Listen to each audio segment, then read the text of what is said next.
Oh yeah. Yeah. Yeah, because I'm a big fan. Oh, well, thank you. Yeah. I just sort of show up every day and try and do something worthwhile, and if it lands, it lands, and if not, I just try again the next day. Honestly, there's no secret here. Oh, that's awesome.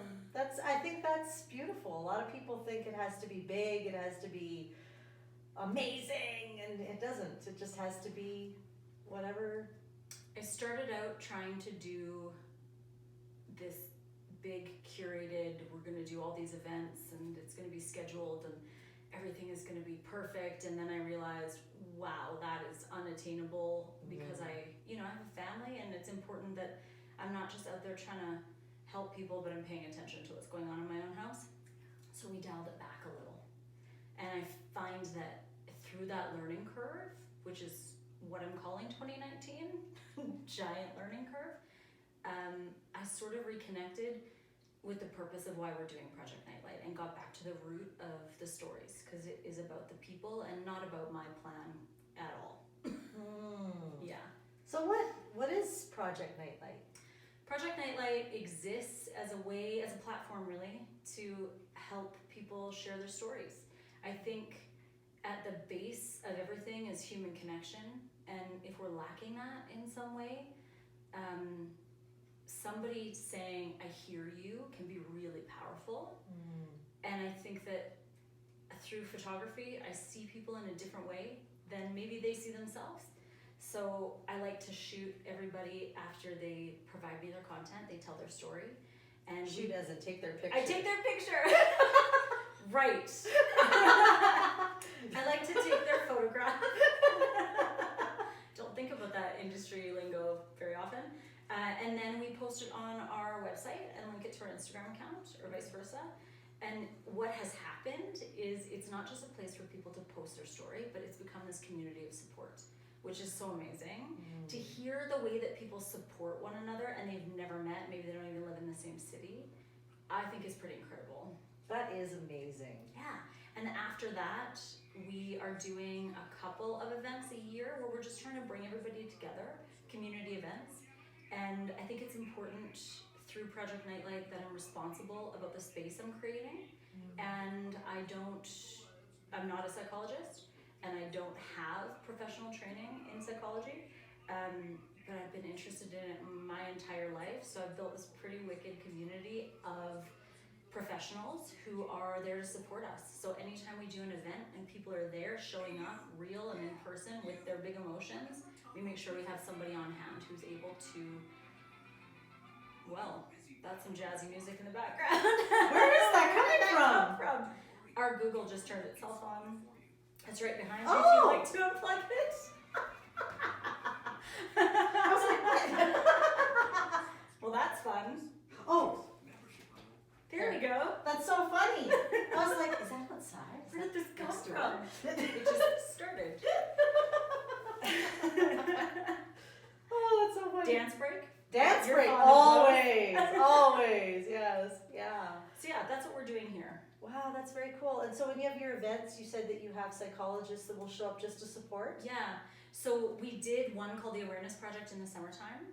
It was in the Neverland Boutique, which is the art collective where I have a studio space for my photography and for Project Nightlight. That's where you'll come if you have your feature shot, photographed. But the boutique space, we basically brought together families, and there was a portion for adults and a portion for children. And the kids got to learn from real live working artists some new art techniques. If they left there feeling like they learned a new skill, great. If they left there thinking, painting's not really for me, but I had fun today, also great. While they were doing that, the parents took part in a panel discussion. So we had two psychologists. One was an art therapist and one was a clinical psychologist, and myself, and then 3 or 4 of the featured people that we have on the platform. And they were talking about their experience. That one was focused on art, and we hope to do a few other ones focused on music and movement and animals in the near future. Oh, I hope you do that. Yeah, And it was really incredible, actually. Yes. Yeah. Yes, and I love how you're incorporating, well, your photography and other kinds of art forms. I think that's so powerful. I think one thing I heard when I was a kid was, you just have to find your thing. But But what if you don't know what your thing is? Mm. What do you do then? So the event portion of Project Nightlight exists solely to expose you to different ways of maybe coping. Or maybe you just come out and have a great day with your community. Either one is a success for us, but I just think unless you've been exposed to these ways of dealing with life, I mean, let's face it, what artist is an artist because they don't have something to work through, Mm-hmm. right? Exactly. So if you've never been exposed to that type of that modality, you wouldn't know to maybe try it. So just about gaining new tools, I think. Oh, that's amazing. Yeah. Yes. I love that everything you do is about creating connection and community. Absolutely. Whether it's through your social media with the stories or your events. Yeah. I think that that's so amazing. I think that's all there is, really. Yeah. That is all there is. Yeah. I think the reason why we have a mental health crisis is because we've forgotten that. Yeah, we're less connected than ever, I think. Yeah. And I think the ironic part is I think we're less connected than ever, partially because of social media, and that's where our nonprofit lives. Isn't But- that interesting? Yeah, but I really do think that there's great aspects to social media, and that the world got so much smaller overnight, so we can access all of these other people and all of these different ideas. So we're just trying to focus on the positive side of that. Oh, and you're doing that because you're right. It's a great way to get people's stories out, get support out, Yeah, bring people to awareness of greater things. yeah. It is. It's such a tool, and you're using it to its full advantage, I think. We're trying. I have a really great network of support, and when I first started, it was just me, and I put up a post, and I didn't intend it to turn into anything, and then I realized people were responding and people wanted to talk, and we grew this volunteer community, which is so great. We're going to start introducing you to them in January. They're all doing a little feature. But people who just showed up and said, I want to help, which was so incredible, and I was not expecting it. So infrastructure wise, I was not prepared. I wasn't prepared for people to care like I cared, you know? Wow. And they do. So unreal. But we tell every feature that we put up there, I don't care if you get 1 like or you get 1,000 likes. It's not about that for me. Mm-hmm. The goal is twofold. First, that you're able to tell your story, hopefully in a way where you can reframe it from a positive point of view, and own it. Own that story, whatever it is. And then the next step. And then second, what we try and do is provide this community. And if one person responds to that and says, oh my God, me too, or doesn't even say it, but just feels it, then we've done our job. Awesome. Yeah. I don't honestly care how many people see it, as long as I feel like the right people are gonna see it. Yeah, I agree. Yeah. I agree. I'm so curious. So how did this start? Well, I had a lifelong obsession with how people work and what makes us tick. I went into marketing because I thought it was the creative side that I was chasing, but it's the psychology. I've always been fascinated by why we make the decisions that we make, especially if we grew up in the same house and have the same parents, and oftentimes have very different ways of looking at the world, and that was really interesting to me. So when I had my own kids, I really tried to create an environment, some days better than others, where they could talk about anything. Sometimes I regretted that because they don't stop talking. It's constant, but it's good. And then so when my oldest was in grade 2, because she was like me and felt everything in a big, big way, she encountered some really tough times. She was trying to help somebody who didn't understand what was going on with him either, and she saw him suffering and tried to befriend him.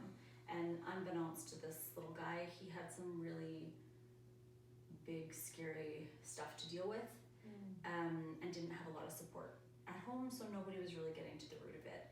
And he ended up manipulating Sophia, and it turned her place of school, which should be accepting and wonderful and a safe place, into a horror show. She didn't want to go there. She had a safe word, for God's sake. Like, it was intense.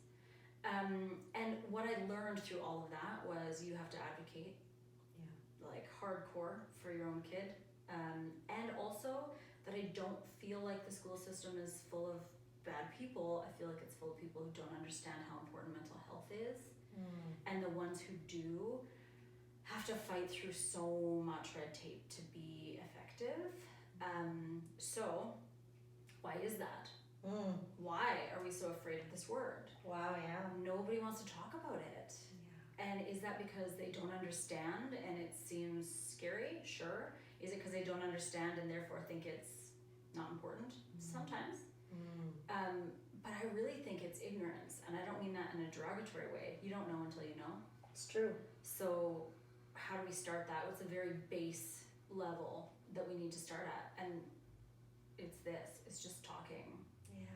The first time you hear someone say something shocking, you have almost a visceral reaction to it. The second time, it's not quite the same, you know? It's not quite as shocking, it's not quite as scary.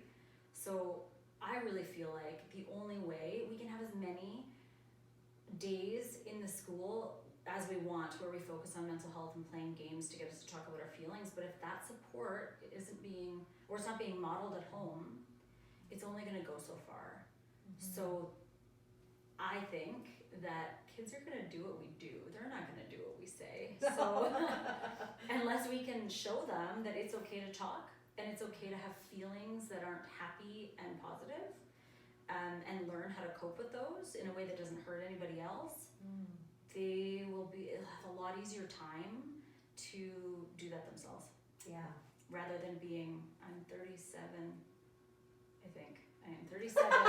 We lose track. And I just learned this in the last few years. Not because I had great parents, but we didn't talk about it. We didn't talk about anything. No. So that is the goal. So it started as me posting one day out of frustration in a very personal way that I didn't do that before. And the reaction was intense. So I just thought, this is needed and I don't know where it's gonna go, but I have a platform I can use. I wanna do something with it. That's amazing. And here we are. And here we are.